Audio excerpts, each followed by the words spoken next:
Hi friends, അസ്സലാമു അലൈക്കും. Welcome back ഷാൻഷിപ്പ് റെസിപ്പീസ്.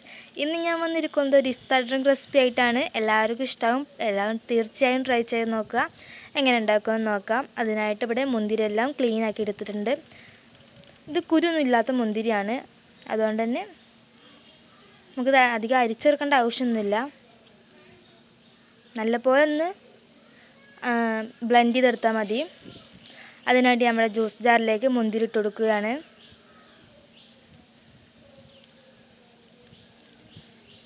ഞാൻ കുറച്ച് മുന്തിരി ഉപയോഗിച്ചിട്ടാണ് ഈ ജ്യൂസ് തയ്യാറാക്കുന്നത്.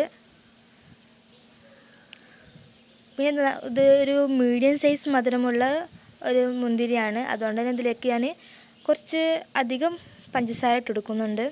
ഒരു 4-5 സ്പൂൺ പഞ്ചസാരയാണ് ഇതിലേക്ക് ഞാൻ ആഡ് ചെയ്യുന്നത്. നിങ്ങളുടെ മധുരത്തിനനുസരിച്ച് നിങ്ങൾക്ക് മധുരത്തിൻ്റെ അളവ് കൂട്ടുകയും കുറയ്ക്കുകയും ചെയ്യാം.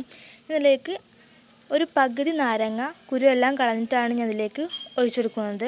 ഇതിലേക്ക് ഒരു കയ്പ്പ് ടേസ്റ്റ് ഉണ്ടാവുള്ളൂ. ഇതിലേക്ക് ഞാൻ ഐസ് വാട്ടറാണ് ചേർത്ത് വെക്കുന്നത്. നോർമൽ ടെമ്പറേച്ചറിൽ വെള്ളമായാലും കുഴപ്പമില്ല. ഇത് അരഞ്ഞു കിട്ടാൻ ആവശ്യമായിട്ടുള്ള വെള്ളം ചേർത്ത് കൊടുക്കണം. പിന്നീട് ആവശ്യത്തിനനുസരിച്ചിട്ട് നമുക്ക് ചേർത്തത് നന്നായിട്ടൊന്ന് ബ്ലെൻഡ് ചെയ്തെടുക്കാം. ഇനി ഇതൊന്ന് നന്നായിട്ട് ബ്ലെൻഡ് ചെയ്തെടുക്കണം. എത്രത്തോളം ബ്ലെൻഡ് ചെയ്യാൻ പറ്റുന്നോ അത്രത്തോളം ബ്ലെൻഡ് ചെയ്യണം. നിങ്ങൾക്ക് വേണമെങ്കിൽ ഇത് അരിച്ചെടുക്കാം. ഞാനിപ്പോൾ അരിച്ചെടുക്കുന്നുണ്ട്. ചിലപ്പോൾ അതിൻ്റെ ചെറിയ പൊടികളൊക്കെ ഉണ്ടെങ്കിൽ ഒന്ന് മാറിക്കിട്ടരെ വിചാരിച്ചിട്ടാണ്.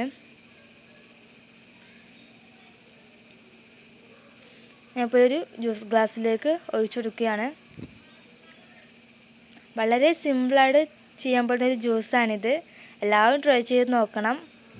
പിന്നെ ഞാൻ ഇതിലേക്ക് ഒരു ഇൻഗ്രീഡിയൻറ്റും കൂടി ചേർത്തെടുക്കുന്നുണ്ട്. കസ്കസാണ്. അത് ഞാൻ അധിക ജ്യൂസ് റെസിപ്പിയിലും ചേർത്തെടുക്കുന്നൊരു ഇൻഗ്രീഡിയൻസാണ് കസ്കസ്. നമുക്ക് നല്ലതാണ്, നമ്മുടെ ശരീരത്തിന് നല്ലതാണ്. കഴിഞ്ഞ വീഡിയോയിലൊക്കെ അതിനെക്കുറിച്ച് പറഞ്ഞു കൊടുത്തിട്ടുണ്ട്. നിങ്ങൾക്ക് എത്രയാണോ ആവശ്യം അത്രത്തോളം അതിലേക്ക് ചേർത്തെടുക്കാം. എത്ര ചേർത്താലും വളരെ ടേസ്റ്റിയാണ്, വളരെ ഹെൽത്തിയാണ്. എല്ലാവർക്കും ഈ ജ്യൂസ് റെസിപ്പി ഇഷ്ടമായെന്ന് വിചാരിക്കുന്നു. ഇഷ്ടമായാൽ തീർച്ചയായും ലൈക്ക് ചെയ്യണം. ഇനി ഇതിലേക്ക് ബാക്കി കുറച്ച് ജ്യൂസും കൂടി ഉണ്ട്. ഞാനിപ്പോൾ ഇത് തമ്പനയിലുള്ള ഫോട്ടോയ്ക്ക് വേണ്ടിയിട്ടാണ് ആ ഗ്ലാസ്സിലേക്ക് ഒഴിച്ചത്. ഇനി ബാക്കിയുള്ള ജ്യൂസ് ഞാനിതിൽ ഒരു ജഗ്ഗിലേക്ക് ഐസ് ക്യൂബ്സൊക്കെ ഇട്ടിട്ട് ചേർത്തെടുക്കുകയാണ്.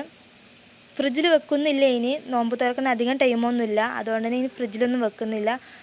അതിന് കൂടുതൽ ഐസ് ക്യൂബ്സ് ഇട്ട് കൊടുത്തേക്കാണ്. പിന്നെ അതിലേക്ക് അരിച്ചു വെച്ച മുന്തിരി ജ്യൂസും ചേർത്തെടുക്കാം. പിന്നെ ബാക്കിയുള്ള കസ്കസും കൂടി ചേർത്തെടുത്ത് നന്നായിട്ടൊന്ന് മിക്സ് ചെയ്തിട്ട് നമുക്ക് മാറ്റി വെക്കാം.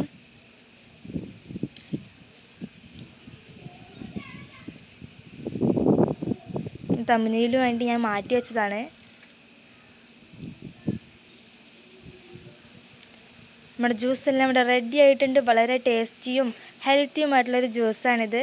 എല്ലാവർക്കും ഇഷ്ടമാണെന്ന് വിചാരിക്കുന്നു. ഇഷ്ടമായാൽ തീർച്ചയായും ലൈക്ക് ചെയ്യണം. അതിനു മുമ്പ് എൻ്റെ ചാനൽ ഇതുവരെ സബ്സ്ക്രൈബ് ചെയ്യണേ. അതിന് തൊട്ടടുത്തൊരു കുഞ്ഞു ബെല്ലൈക്കൺ കാണും. അതൊന്ന് പ്രസ് ചെയ്ത് ഓൾ എന്ന് ക്ലിക്ക് ചെയ്യുക. എന്നാൽ ഞാൻ എല്ലാ വീഡിയോസും നോട്ടിഫിക്കേഷനായിട്ട് വരുന്നതാണ്. പ്ലീസ് എന്തായാലും സപ്പോർട്ട് ചെയ്യണം. നിങ്ങളുടെ സപ്പോർട്ട് നമുക്ക് ആവശ്യമാണ്. എല്ലാവർക്കും ഈ വീഡിയോ ഇഷ്ടമായെന്ന് വിചാരിക്കുന്നു. ഇഷ്ടമായാൽ ലൈക്ക് ചെയ്യുക, ഷെയർ ചെയ്യുക, കമൻറ്റ് ചെയ്യുക. Thank you.